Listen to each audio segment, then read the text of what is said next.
ओम दुर्गे नमः। भक्तों शिवंता के शिवंता के महादेव ने भगवान श्री कृष्ण को बांसुरी क्यों दी थी। बहुत ही सुंदर अद्भुत कथाओं को सुनते हैं। कथा सुनने से मनुष्य को पुण्य की प्राप्ति होती है, साथ में ज्ञान की भी प्राप्ति होती। आखिर क्यों भगवान श्री कृष्ण को भगवान शिव ने दी थी मनमोहक बांसुरी। भगवान श्री कृष्ण को हम जिस रूप में मंदिर में तस्वीर में देखते हैं, भगवान श्री कृष्ण किसी का भी मन मोह सकते हैं। वास्तव में पुराणों में कथाएं मिलती हैं और धार्मिक कथाओं के आधार पर ही भगवान श्री कृष्ण के वास्तविक रूप का अंदाज़ा लगाया जा सकता है कि बचपन से ही भगवान श्री कृष्ण कितने नटखट और छेल छबीले थे और भगवान श्री कृष्ण कितने मनमोहक थे। भगवान श्री कृष्ण को स्वयं कामदेव से बढ़कर माना गया है। भागवत पुराण में ऐसी ही कई सारी कथाएं मिलती हैं जिनके आधार पर द्वापर युग में भगवान श्री कृष्ण के जन्म लेने पर स्वर्गलोक से सभी देवतागण भगवान श्री कृष्ण से मिलने के लिए व्याकुल थे और भगवान श्री कृष्ण से मिलने के लिए आए भी थे।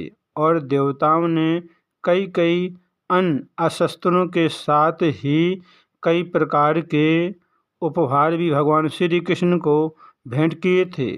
और कहते हैं कि भगवान शिव भी भगवान श्री कृष्ण से मिलने के लिए व्याकुल थे। जैसा कि हम जानते हैं कि भगवान श्री कृष्ण ने द्वापर युग में एक उद्देश्य से जन्म लिया था, जिसे पूरा किए बिना भगवान श्री कृष्ण वैकुंठ लोक नहीं लौट सकते थे। देवताओं के भगवान श्री कृष्ण से मिलने की एक खास कथा प्रसंग हमें भागवत पुराण में मिलती है और उसी पुराण में एक और कथा भी मिलती है कि जहाँ पर स्वयं भगवान शिव ने 12,000 वर्षों तक भगवान श्री कृष्ण से मिलने के लिए तपस्या की थी। अब कंस के अत्याचारों से बचते बचाते जैसे तैसे भगवान श्री कृष्ण को आधी रात के समय तेज बारिश में यमुना को पार करते हुए स्वयं वासुदेव उन्हें गोकुल ले गए थे और गोकुल में ही भगवान श्री कृष्ण का पालन पोषण हुआ। ऐसे में देवता अपना विभिन्न रूप बदलकर स्वयं भगवान श्री कृष्ण के छोटे नटखट बालक रूप के दर्शन करने के लिए भगवान श्री कृष्ण के उस रूप के दर्शन करने के लिए अलग अलग वेश बनाकर दर्शन के लिए गए थे। ऐसे ही एक दिन भगवान शिव कैलाश पर विराजमान थे और भगवान शिव की भगवान श्री कृष्ण से मिलने की इच्छा हुई, तो भगवान शिव बिना किसी से कुछ बताए हुए भगवान श्री कृष्ण से मिलने के लिए गोकुल पहुंच गए। और वहां भगवान शिव ने एक साधु का वेश धारण किया, लेकिन विषपान करने के कारण भगवान शिव का गला तो नीला पड़ गया था, इसलिए साधु के वेश में भी भगवान शिव नीले दिख रहे थे। भगवान शिव नीले प्रतीत हो रहे थे।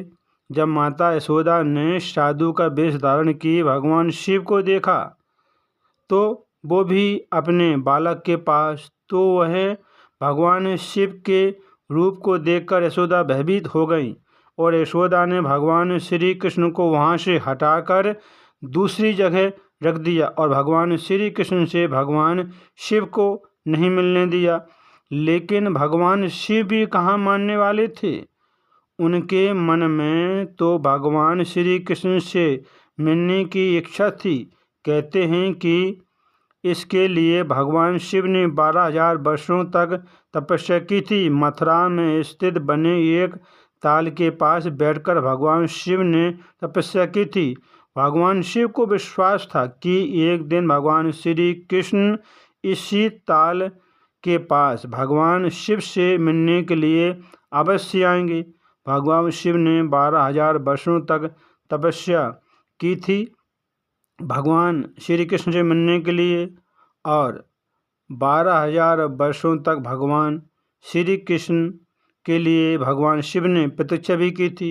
इसके बाद 12,000 साल बाद जब भगवान श्री कृष्ण का जन्म हुआ था, तब भगवान शिव से मिलने के लिए भगवान श्री कृष्ण मथुरा के उसी ताल पर गए थे।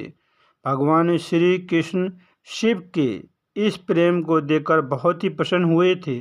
भगवान श्री कृष्ण ने मथुरा ताल का नाम शिव ताल रख दिया था, जो कि आज भी मौजूद है। और हजारों साल बाद भी मथुरा ताल में आज भी कई सारे भक्त आते हैं। कहते हैं कि सभी देवताओं ने स्वयं भगवान श्री कृष्ण को भिन्न भिन्न प्रकार के उपहार दिए थे। ऐसे में भगवान शिव, जो कि तांडव के जनक माने जाते हैं, जिनसे नृत्य और संगीत निकलता है, ऐसे में शिव ने भी स्वयं भगवान श्री कृष्ण को एक मनमोहक बांसुरी दी थी।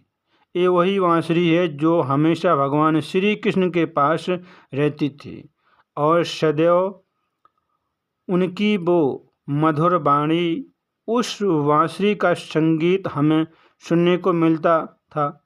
जहाँ कहते हैं कि गोकुल की गाय और साथ ही जितने पशु पक्षी थे और जितने गांव वाले थे, जब जब भगवान श्री कृष्ण बांसुरी बजाते, तब तब हर कोई उनकी बांसुरी की धुन में मनमोहित हो जाता था। भगवान श्री कृष्ण को भगवान शिव ने उपहार के रूप में बांसुरी दी थी, क्योंकि भगवान श्री कृष्ण का जन्म हुआ था, तो सभी देवता अपना अपना उपहार भगवान श्री कृष्ण को भेंट कर रहे थे। तब भगवान शिव ने उपहार के रूप में भगवान श्री कृष्ण को बांसुरी दी थी। बहुत ही सुंदर अद्भुत प्रसंग। कथाओं को सुनते रहें। कथा सुनने से मनुष्य को पुण्य की प्राप्ति होती है, उस साथ में ज्ञान की भी प्राप्ति होती है। इसी कथाओं को सुनते रहें, काम करते रहें, मैया का नाम जपते रहें। फिर मिलेंगे अगली बार एक खास विधि के साथ। तब तक आप सब देखते रहिए इस चैनल को, कथा को सुनते रहें, काम करते रहें, मैया का नाम जपते रहें। सब भक्तों को क्षमा माता की।